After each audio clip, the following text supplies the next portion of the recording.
अस्सलाम Imran, welcome to cross examination. आज ये क्रॉस एग्जामिनेशन की फर्स्ट पॉडकास्ट है और इससे बड़ी चीज़ कोई नहीं हो सकती कि इमरान रियाज खान जो है वो इस पॉडकास्ट से आगाज़ होगा। तो तैयार हैं आप?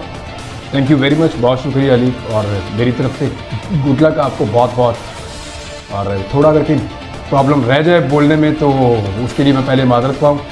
क्रॉस एग्जामिनेशन ये तो आप लोग कोर्ट में करते हैं ज़्यादातर, मैंने वो आपको सुना है।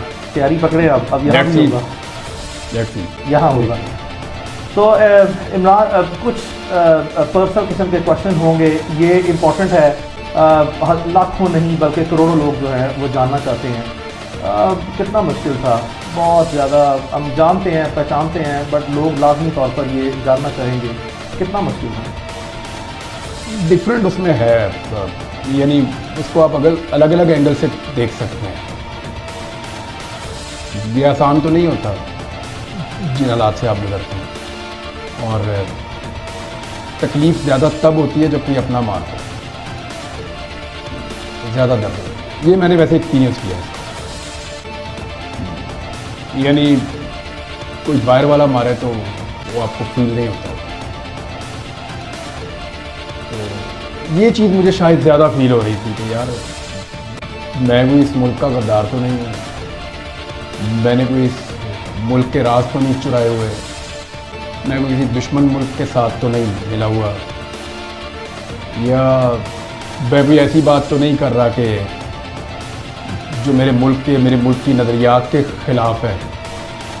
मैं जो बात कर रहा था वो डिफरेंस ऑफ ओपिनियन में आ सकती है, और वो कोई भी किसी से भी कर सकता है, कोई भी कर सकता है किसी से। तो इसका मतलब ये नहीं था कि मुझे ट्रीट किया जाए या किसी को भी ट्रीट किया जाए ऐसे जैसे कि वो इस मुल्क का दुश्मन है। किसकी याद सबसे ज़्यादा? याद तो अल्लाह की आई सबसे ज़्यादा, और अल्लाह की याद होती है हर जगह पर। जहाँ पे आप फंस जाते हैं ना या मुश्किल में आते हैं, तो सबसे पहले जो आपके दिमाग में आता है वो आपका अल्लाह होता है। आपको उसकी याद आती है सबसे पहले कि या अल्लाह तूने ही हमेशा नाज रखी है, तूने हमेशा इज्जत भी रखी है, तूने हमेशा फ़ायदा भी दिया, और तूने ही हमेशा हिफाजत भी की है। ज़िंदगी देने वाला भी तू है, पालने वाला भी तू है, संभालने वाला भी तू है, हिफाजत करने वाला भी तू है। तेरे पास ही पेश होना है दोबारा, हिसाब लेने वाला भी तू है और माफ़ करने वाला भी तू है। तकदीर का लिखने वाला भी तू है और उसको मिटा देने वाला भी तू है, बदल डालने वाला भी तू है। तो सबसे पहले तो अल्लाह की आपको याद आती है। तो उसके बाद दुनियावी आपके रिश्ते हैं, उनमें होता ये है कि पीरियड अगर कोई 2, 4, 6, 10 दिन का होना तो फिर आपको कोई एक स्पेसिफिक रिश्ता या दोस्त ज़्यादा याद आता है। या इतना लंबा टाइम हो तो फिर बारियाँ लगती हैं।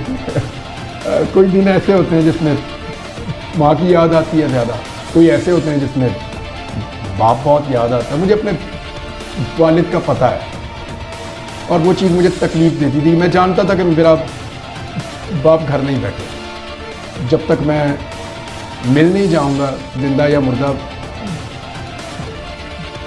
वो पुरसकून हो ही नहीं सकता। मैं उनकी आदत जानता हूँ, मैं उनकी आदत जानता हूँ, मुझे पता है उनका।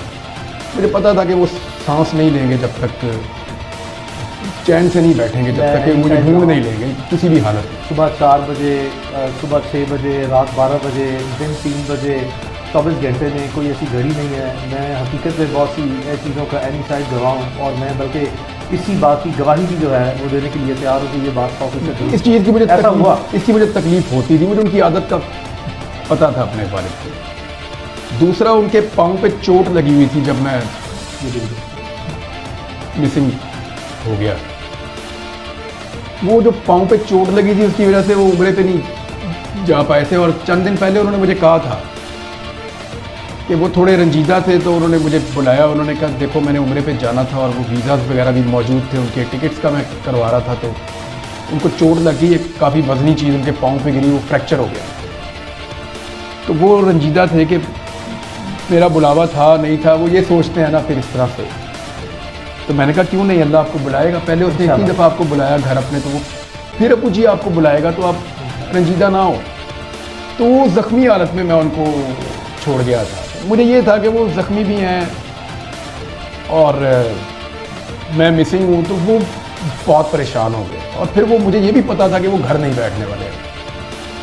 तो ये चीज़ थी। बच्चों में था, मुझे कभी बच्चों की भी याद आती थी, लोगों की, बहुत दोस्तों की भी याद आती थी कि ये ऐसे लोग हैं जिन्हें मैं ज़्यादा ज़िंदगी में मिलता नहीं था, लेकिन मुझे उनकी बड़ी याद आई। अब शायद वो उस वक्त मेरे लिए कुछ दुआ कर रहा था या उनके दिल में मैं था, तो आती थी याद लोगों की। और यानी अलग अलग है। कुछ लोग ऐसे हैं जिन्हें याद करने की ज़रूरत नहीं थी, वो हर वक्त साथ ही रहते थे। मेरी अम्मी है, मेरी वाइफ है, वो मेरी बड़ी सपोर्ट है।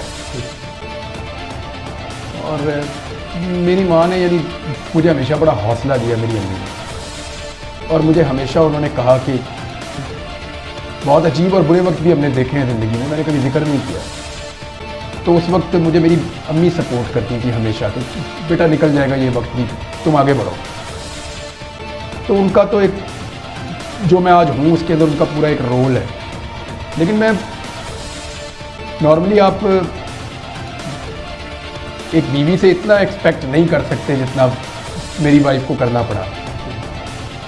और जिस तरह उसने फेस किया सारा कुछ, उससे पहले भी जिन हालात से वो गुजरी, और मुझसे उसने शिकवा भी नहीं किया। अभी जब मैं आया वापस तो मुझे, यानी मैं अभी थोड़ा बोल नहीं पा रहा था, मुश्किल थी बोलने में। अभी भी अगर थोड़ा कोई प्रॉब्लम हो तो मैं मादरत चाहता हूँ, मैंने पहले भी कहा।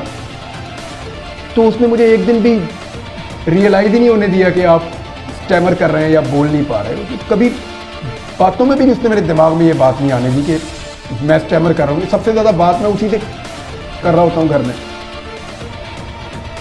तो उसने मुझे ये रियलाइज़ ही नहीं होने दिया, कभी मुझे ये कहा ही नहीं। ये चीज़ उसको पीछे ले जाती है या फिर प्रॉब्लम हो जाता है। और मेरी रिकवरी में भी इन्हीं लोगों का ज़्यादा हाथ है। सोचा था कि ये हो जाएगा? हाँ, पता था। ये सोचा था कि इतना लंबा हो जाएगा? ये आइडिया नहीं था मुझे, ये आइडिया नहीं था मुझे। एयरपोर्ट पे मैंने जब गिरफ्तारी दी थी तो मुझे लगता था कि जैसे होता है नॉर्मली वैसे ही है। तो मुझे नहीं आइडिया था कि ये इतना ड्रैग हो जाएगा और इतना लंबा चला जाएगा। मर्जी है। तो क्या अंदाज़ा है कि पाकिस्तानी अवाम ने, और ख़ासकर ओवरसीज़ पाकिस्तानी ने, जितने पाकिस्तानीज़ हैं overseas, there are about almost 10 million, 1 crore के करीब हैं, do you have any idea कि वो किस लेवल पे, किस हद तक और किस तसलसल के साथ जो है उन्होंने आवाज़ बुलंद की है इमरान रियाज के लिए? क्या कभी सोचा है कि अभी कभी बचपन में सोचा हो, जवानी में, सहाफ़ी ज़िंदगी में आने के बाद, कि कोई ऐसा लम्हा भी ज़िंदगी में आएगा कि या कोई इतनी तवक्को होगी कि लोग इस हद तक जो है वो अच्छी रिकग्निशन देंगे, इतनी मोहब्बत करेंगे? क्या ईमानदारी से कोई ऐसा तस्वुर था? अभी जब मैं ये दिन गुजार रहा था, 142 दिन बड़े लंबे होते हैं, मुझे 142वें दिन तक पूरा यकीन था कि लोग मेरे लिए दुआएं करेंगे, पक्का। आपको पता है मैं एक दुआ मांगता था हर नमाज में। मैं कहता था या अल्लाह, जो लोग मेरे लिए दुआ कर रहे हैं वो कबूल कर, इस यकीन के साथ कि बहुत सारे लोग दुआ कर रहे हैं। क्या ये अंदाज़ा है कि लोगों ने यहाँ तक कि उम्रें भी की हैं? ये भी अंदाज़ा है कि लोगों ने किस हद तक जो है वो नवाफिल अदा किए हैं? ये अंदाज़ा है कि मैं इसमें पूरी ईमानदारी से बता रहा हूँ कि मेरे पास सैकड़ों नहीं बल्कि हज़ारों की तादाद में लोगों के वॉइस मैसेजेस मौजूद हैं, और उसमें बेशुमार बुज़ुर्ग ख़वातीन हैं, बेशुमार बुज़ुर्ग जो हैं वो मर्द हैं, और उन्होंने रो रो के जो है वो मुझे वॉइस मैसेजेस किए हैं और ये कहा है कि हमने अल्लाह ताला से बिल्कुल ऐसे हाजत मांगी है कि अल्लाह इमरान रियाज जो है वो हमारे पास वापस आए और ज़िंदा सलामत वापस आए। और इस हद तक जो है यानी कि कोई मोहब्बत किसी सहाफ़ी से, मतलब कभी तसव्वुर था कि किसी सहाफ़ी से सहाफ़ी ज़िंदगी में यहाँ तक भी ये नुमाया मकाम हासिल हो सकता है? लोगों के दिलों में घर कर जाना, लोगों का रोना, किसी सहाफ़ी के लिए रोना, इस हद तक रोना। नॉर्मली ना हमारे पास बहुत सारे सवालों के जवाब नहीं होते। मैंने बड़ा डिटेल में, मुझे मौका मिला कुरान पाक पढ़ने का, मैंने पहले भी तफसीर पढ़ी है, फिर दोबारा पढ़ी है। एक ग़ज़वा अहज़ाब था जिसे हम ग़ज़वा खंदक भी कहते हैं। कुरान पाक की सूरत में उसका पूरा वो जिक्र है। तो अल्लाह ताला कमी बेशी माफ़ करे, लेकिन मफ़हूम मैं आपको बताता हूँ कि वहाँ अल्लाह ताला कहते हैं कि हमने तुम्हारे दिलों में एक दूसरे के लिए मोहब्बत डाल दी, और अगर तुम दुनिया भर की दौलत भी खर्च कर देते ना तो ये नहीं कर सकते थे। तो जो ये है ना, ये अल्लाह ताला की तरफ से होता है। इस पर जितना अल्लाह का शुक्र अदा करें ना वो उतना ही कम है। अगर कोई मेरे से प्यार करता है और मेरे लिए दुआ करता है तो मैं उसका हमेशा एहसानमंद रहूँ। अभी ये जीबी से आए थे बच्चे, उन्होंने मुझे ये टोपी भी गिफ्ट की है थोड़ी देर पहले यहाँ पे, तो मैं हमेशा उसका शुक्रगुजार रहूँगा। लेकिन ये मेरे अल्लाह की देन है, उसकी मेहरबानी है। वो लोगों के दिलों में एक दूसरे के लिए प्यार पैदा करता है। तो मैं तो पहले ही कर्ज़ई था, इन लोगों का कर्जदार था। अभी इन्होंने बहुत दुआएं की हैं। मुझे तो बाद औक़ात लगता था कि बस गाड़ी मुक गई है, अभी यहाँ से आगे क्या चलेगा। आपके सामने था, मैं जिंदा लाश की तरह ही था जब आपको पहले दिन मैं मिला। तो इससे भी गई गुजरी हालत मेरी रही है। तो वो मुझे बाद औक़ात लगा कि नहीं, बस जहाँ तक ही थी कहानी, इसके बाद कोई और लिखेगा, इसके आगे मैं नहीं चलाऊँगा। दिल में और रब जाने, उसका काम जाने। दिल में कोई वसवसा आया कि मेरे शायद कभी वापस ना हो जाए। यही मैं आपको बता रहा हूँ कि मेरे दिल में ये बात आती थी बीच बीच में। फिर कभी आती थी कि नहीं मैं चला जाऊँगा वापस, कभी आती थी कि नहीं मैं नहीं जाऊँगा। तो ये इस तरह वो देखिए, आपके जो 24 घंटे होते हैं ना वो बड़े लंबे होते हैं। मुझे पहले पता ही नहीं था। अब आगे ये साफ ज़्यादा होगा, इसमें कोई शक नहीं है। पता ही नहीं था कि 24 घंटे कितने बड़े होते हैं। तो ये भी आइडिया है कि पूरी दुनिया में ओवरसीज पाकिस्तानी का जो इफेक्टिव रोल रहा है, उसमें बहुत सी दुनिया के जो गवर्नमेंट के और अपोजिशन के इंटरनेशनल कम्युनिटी में, यूएस में, यूके में, ऑस्ट्रेलिया में बेशुमार कांग्रेसमैन हैं, पार्लियामेंटेरियंस हैं, सेनेटर्स हैं, इंटरनेशनल कम्युनिटी में, उन्होंने भी पाकिस्तान में फ्रीडम ऑफ स्पीच और पर्टिकुलरली इमरान रियाज खान के लिए जो है वो इतनी आवाज़ें उठाई हैं। ऑब्वियसली किसी का इम्पैक्ट या किसी का इफेक्ट कुछ थोड़ा है या ज़्यादा है या बहुत गहरा है, you never know, I mean what is the outcome of those exercises. But at least जो है वो उन्होंने जितनी भी अपना रोल प्ले करने के लिए इमरान रियाज के लिए आवाज़ उठाई है, क्या इसकी भी कभी कोई एक्सपेक्टेशन थी कि बात यहाँ तक भी पहुँचेगी? ओवरसीज़ पाकिस्तानी इस लेवल पे जो है वो अपना इफेक्टिवली जो है जो उनके बस में है और जिस तरीके से वो मोबिलाइज कर सकते हैं अपने रिसोर्सेज को, इस तरह के हॉस्पिटल सर्कमस्टेंसेस में वो ये भी कर देंगे। तो इंटरनेशनल कम्युनिटी में जितने इस तरह के पार्लियामेंटेरियंस हैं वर्ल्ड वाइड, उन्होंने भी जो है जो किरदार अदा किया, उनके लिए क्या पैगाम है? इन सबका बहुत शुक्रिया। वो मैं देखें शुरू में तो मैं ये एक्सपेक्ट कर रहा था सभी करेंगे कि आवाज़ ज़रूर उठ रही होगी, लेकिन जब आपको 100 दिन गुजर जाते हैं तो आप सोचते हैं कि शायद लोग मुझे भूल रहे हैं। आपके दिमाग में ये बात आती है, आप ये सोचते हैं कि शायद लोग मुझे भूल रहे हैं। और यानी आप अपना नाम ही ना सुने, अगर इतना अर्सा कोई आपको आपके नाम से बुलाए ही ना। जब मैं घर आया तो मुझे मेरे नाम से जब बुलाया, मुझे बड़ा अजीब उस दिन लगा। मेरे अम्मी अब्बू से मैं मिला तो मुझे ये फील हुआ कि ये मुझे एक्सपेक्ट नहीं कर रहे थे कि ये ऐसे वापस आ जाए। मुझे ये फील हुआ उनसे मिलने के बाद। जिन लोगों ने आवाज़ उठाई, मुझे ऐसा लगता था कि लोग ज़रूर आवाज़ उठाएंगे हक बात के लिए कि भी बंदा किधर गायब हो गया। मुझे लगता था कि लोग आवाज़ उठाएंगे, दुआ करेंगे, ये तो मुझे पक्का पता था कि लोग बहुत दुआ करेंगे। आवाज़ उठाएंगे मुझे ये भी पता था, किस लेवल पे उठाएंगे मुझे इसका अंदाज़ा नहीं था। कुछ चीज़ें मुझे मेरी वाइफ ने, कुछ मेरे घर वालों ने, कुछ दोस्तों ने, मेरी टीम के लोगों ने, बहुत सारी चीज़ें आपने मुझे बताई कि ये बाद में लोगों का रद्द-ए-अमल था।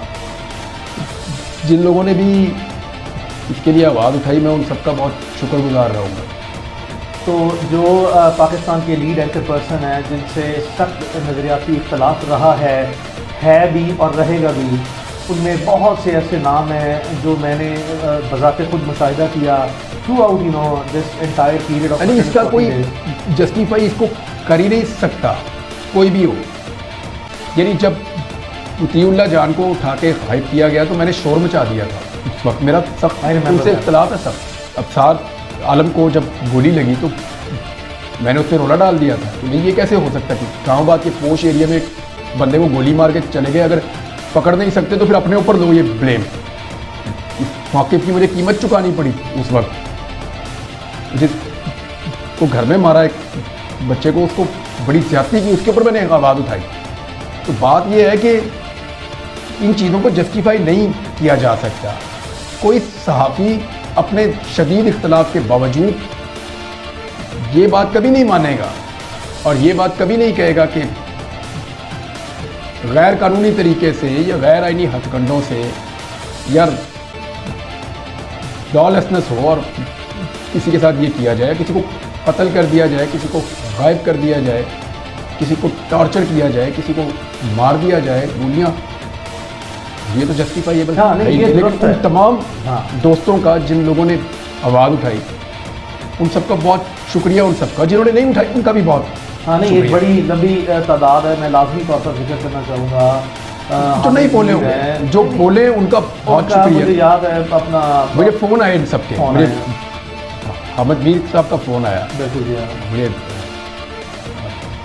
बाकी साहब जो मेरे अंसार अब्बासी साहब हैं, मदर अंसार अब्बासी है, साहब का फ़ोन सादिक है। खान मदर अब्बास साहब तो मेरे उस्तादों में से, और वो काफ़ी डिप्रेस हो गए थे मेरे से बात करके। आरिफ अमीद भट्टी साहब हाँ।